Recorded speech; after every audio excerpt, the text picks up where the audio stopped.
Olá, meu nome é Beto de Faria e eu estou aqui para apresentar uma aula do PROAC 39. E o título dessa aula é ah, Entre Diálogos, porque e a ideia da minha aula seria falar um pouco sobre o diálogo que eu tenho quando eu vou fazer uma construção, né, de uma iluminação. Beto, conta um pouco pra gente da sua trajetória, né? Como você começou a fazer iluminação e como foi esse percurso. Eu comecei esse percurso de iluminador em 98, minto, 96, não queria entregar tanto assim a minha idade. Eu comecei no Teatro do Tuca, no curso livre de atores.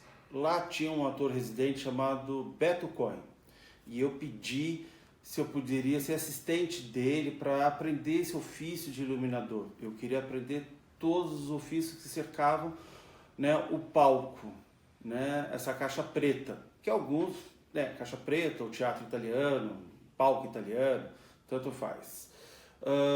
Com isto, eu comecei a aprender desde o início e principalmente peguei muita canja de operação.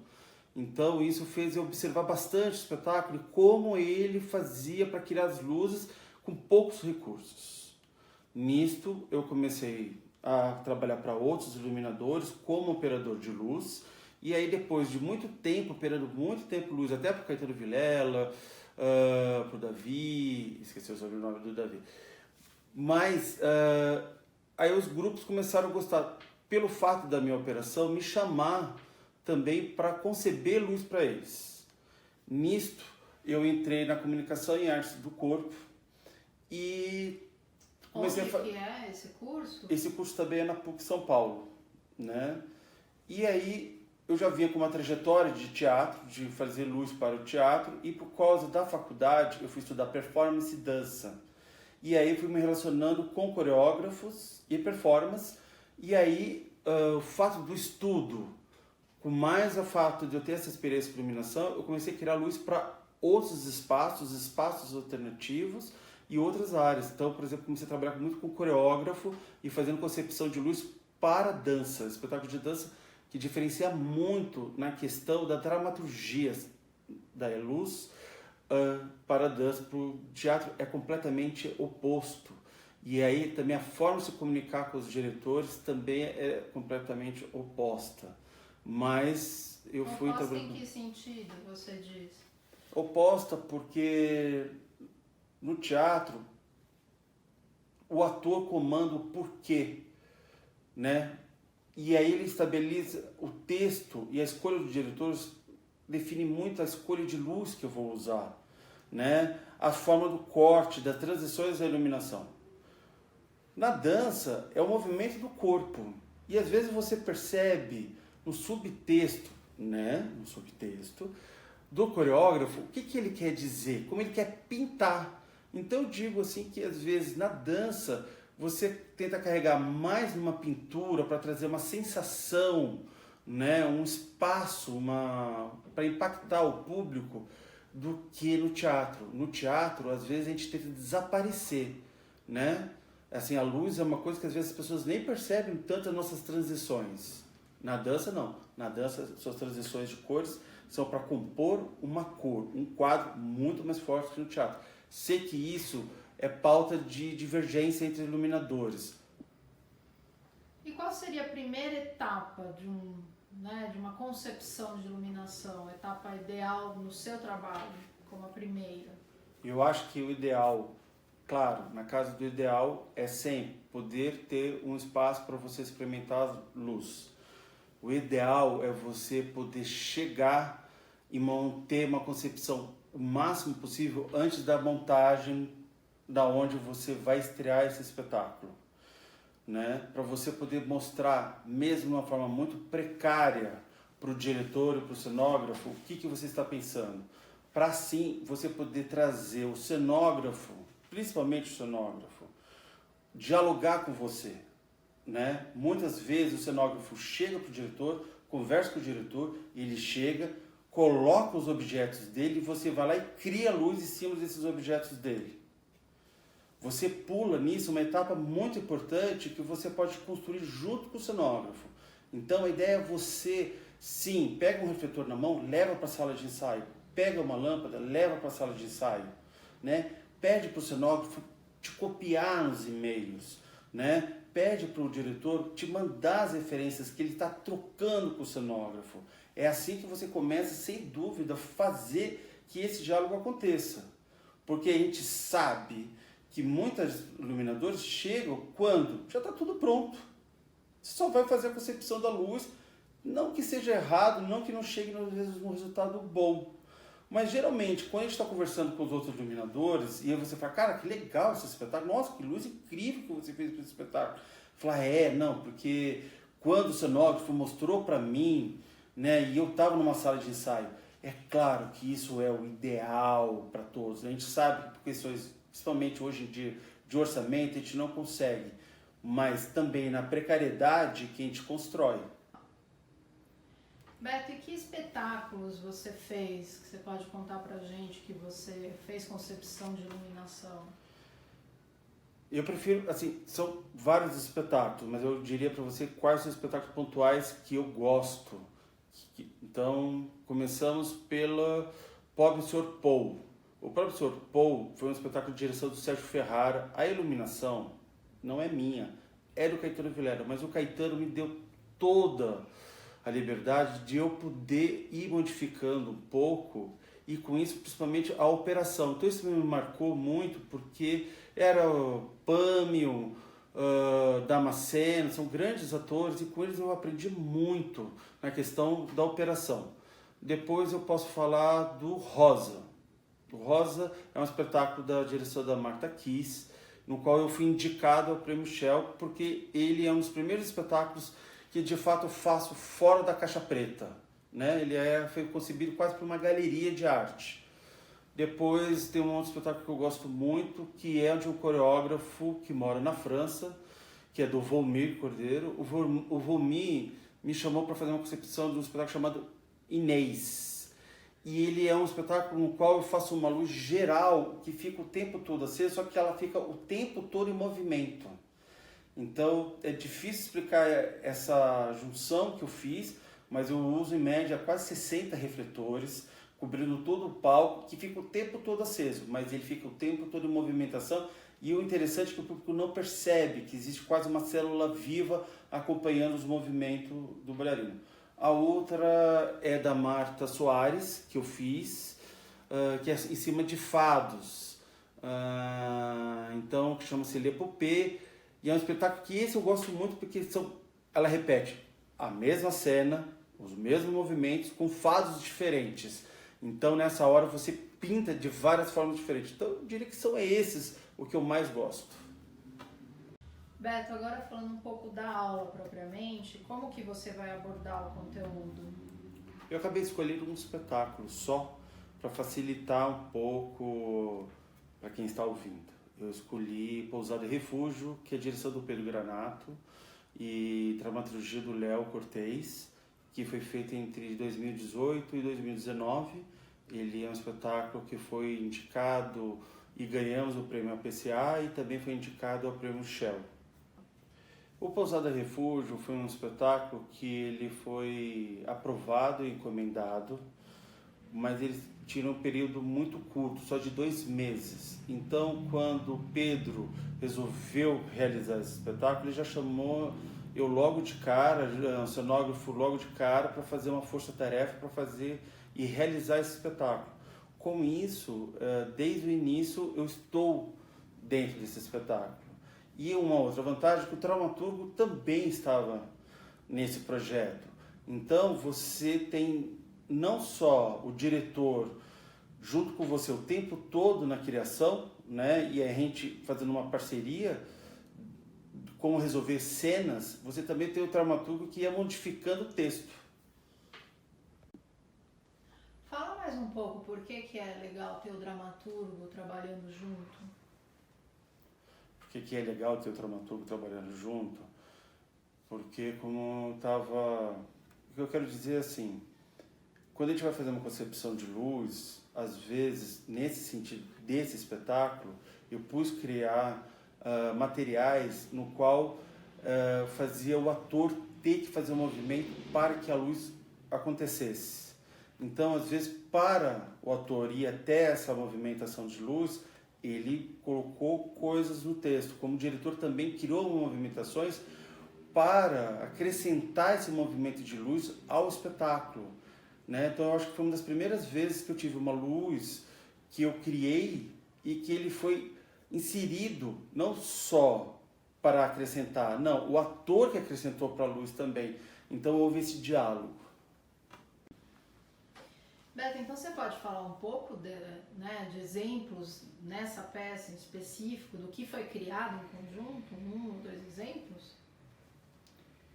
Sim, um dos objetos que a gente criou para dar esse exemplo do que eu acabei de falar agora há pouco, a gente criou uma geladeira que quando ele abria essa geladeira saía um vapor e uma luz que cobria todo o corpo dele, né? Você via como se fosse um contraluz.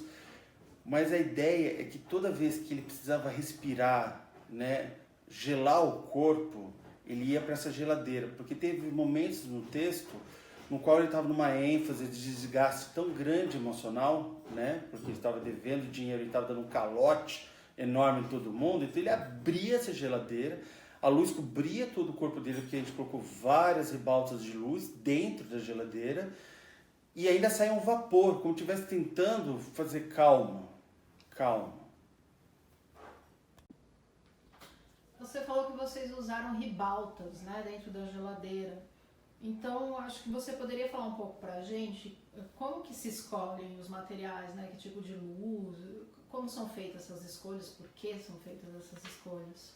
Essas escolhas elas aconteceram numa conversa muito entre o diretor, que trouxe várias imagens do que ele pensava no cenário, como ele imaginava esse cenário, né, em cima de uma conversa muito clara com o que o dramaturgo queria dizer, né? E era uma família classe média alta que quebrou, ele era um grande publicitário, então a casa dele, a gente entendeu que era uma casa dessas pessoas que gostam de tudo moderno. Em 2018, 2019, estava super na moda a questão de canos aparentes, coisas rústicas, lâmpadas com filamentos. Então a gente começou uma pesquisa em cima disto. Pegamos várias imagens de casas de publicitários que existiam nesta época, né, contemporâneo, e em cima disso a gente foi para esses elementos. E aí também tem uma questão de como é que eu queria que o efeito do elemento acontecesse. Então, por exemplo, na geladeira, então a geladeira tem uma lâmpada muito clara. Como é que eu conseguiria chegar nesses 6000K, que é essa luz branca? Aí no claro, a gente colocou o tipo de ribaltas, lâmpadas tubulares, adaptadas dentro da geladeira. Fizemos um frigobar. Para esse frigobar abrir, espalhar, então a gente começou a fazer principalmente uma pesquisa de espelhos para fazer um reflexo, sabe? Quando ele abrisse o rosto, né, fosse bem tocado pela luz. Então, o cenógrafo foi contaminando com os materiais, eu fui pesquisando os meus materiais, que eu tinha desejo de fazer, qual tipo de cano, qual a aparência desse cano, e aí nessa junção de todos nós, a gente foi chegando. Então teve um momento que sim, eu defini o que eu queria de cenário, o diretor foi falando, colocando, ó, isso é legal, isso não é legal, o dramaturgo foi falando, olha, em cima disso que vocês estão trazendo, bacana, vou adaptar esse texto para incluir esse objeto, que não dá para negar que esse objeto é interessante, que ele não existe dentro do palco, e sem dúvida, né, o cenógrafo foi mostrando como fazer, né? Eu fui dando as ideias, mas quem concebeu na questão de fazer, fomentar o material, foi o cenógrafo. Mas você falou de canos, mas como que usou canos na luz? Não é que a gente usou canos na luz, né? Existia lustres, existia coisas, objetos que você passava, e aí a gente teve que fazer uma pesquisa para que isso fosse um modo seguro, porque no teatro tem toda uma questão de segurança, quais materiais que eu poderia usar para fazer essa luz, usando esses canos, usando essas ferramentas tubulares, né? Então, como fazer esse fio e uma pesquisa de lâmpada. Nessas casas antigas, tinha essas lâmpadas antigas. Eu fui atrás dessas lâmpadas antigas. Então, não é só o cano. também tem a pesquisa das lâmpadas. Então eu fiz uma pesquisa, e aí vou colocando algumas imagens, de tipos de lâmpadas antigas mesmo, não é aquelas 20 de filamento só por acaso.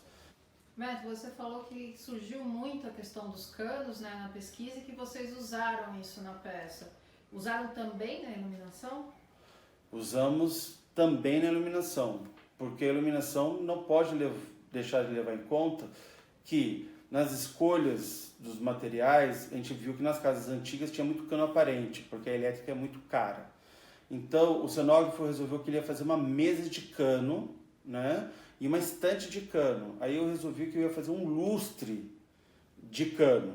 Esse lustre de cano é um objeto especial porque eu resolvi desenhar esse lustre, e esse lustre ia ter plantas, porque todo mundo gosta de colocar plantas. Então era um lustre que tinha plantas, tinha cano de água mesmo, que a ideia é que mostrasse uma goteira, uma água no lustre mesmo, mostrando que aquela casa ou aquela família tinha uma concepção decadente se aproximando, né? E aí eu também fiz, junto com essa pesquisa de lâmpada, que eu já falei, coloquei essas lâmpadas em volta, e a gente foi vendo o tamanho da medida conforme a mesa e como que eu podia assumir com a iluminação cênica de canhão também esse cano. Então, dentro desse projeto, na hora que essa família briga, eu retirei e comprei 2 mini brute. Quem não sabe, mini brute são refletores muito, muito potentes, usados em shows que você só dispara para cegar as pessoas. Eu coloquei ele na central desse lustre, para que quando houvesse a grande briga, a grande destruição, chegasse no ápice da peça, esse brute ele acendia, quase cegando não só os atores, né, porque é muita potência, mas também como assustava também a plateia. Então eu fiz não só uma criação de lustre, mas é um lustre cênico, porque é quase um refletor, porque eu coloquei também 2 mini brutes dentro desses canos todos. E tudo isso eu imagino que tem um orçamento que precisa ser respeitado numa peça. E como que ficam essas decisões? Esses materiais são caros? Como que isso foi pensado para essa peça específica?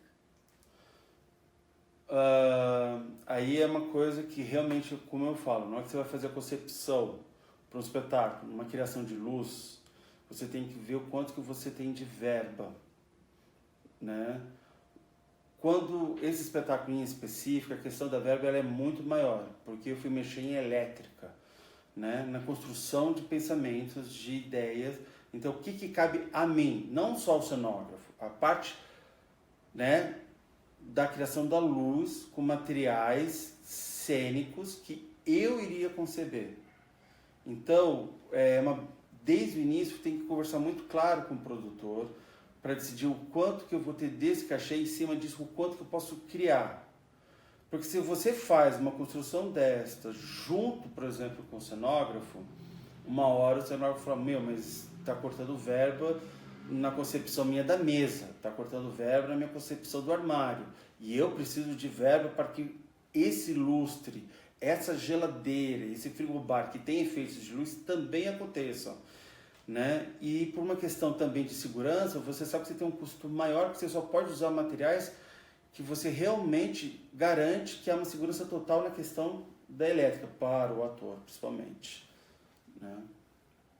Então, disso que você está dizendo, né, você está reforçando muito uma ideia de que essas conversas todas, elas levam a maiores possibilidades criativas dentro do trabalho de concepção de luz. É isso que você está querendo trazer?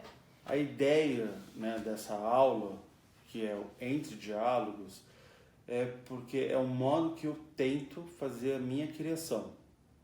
É ouvir e debater o máximo possível com todos os envolvidos. A escolha, inclusive, dessa peça, porque nós tínhamos um dramaturgo, que isso é uma bênção, né? Quantas vezes a gente pode trabalhar com um dramaturgo ao lado? Aumentar, sem dúvida, o diálogo, inclusive com a equipe técnica, né? Com o eletricista, para você chegar em novas concepções. Sem dúvida, pedir para o diretor não te colocar no final da etapa, quando você recebe um projeto, e sim desde o início, e fazendo perguntas, tentando se colocar participativo.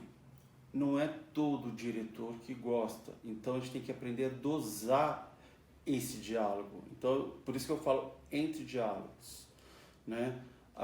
Seria muito interessante, sem dúvida, fazer essa pergunta e aí em breve, por que não? Fazer essa pergunta também para outros iluminadores, para entender o entre diálogos de cada um, né? Então fica aqui também uma possibilidade de uma outra aula, quem sabe um dia, para trocar uma ideia com outros iluminadores e entenderem eles. Não tanto na questão técnica, né? Mas sim na questão da concepção de como ele chega. Quando a gente ouve iluminadores de ópera, isso é muito mais claro. Mas e no teatro? E na dança? É sempre muito no feeling? É uma pergunta que eu deixo assim para o final.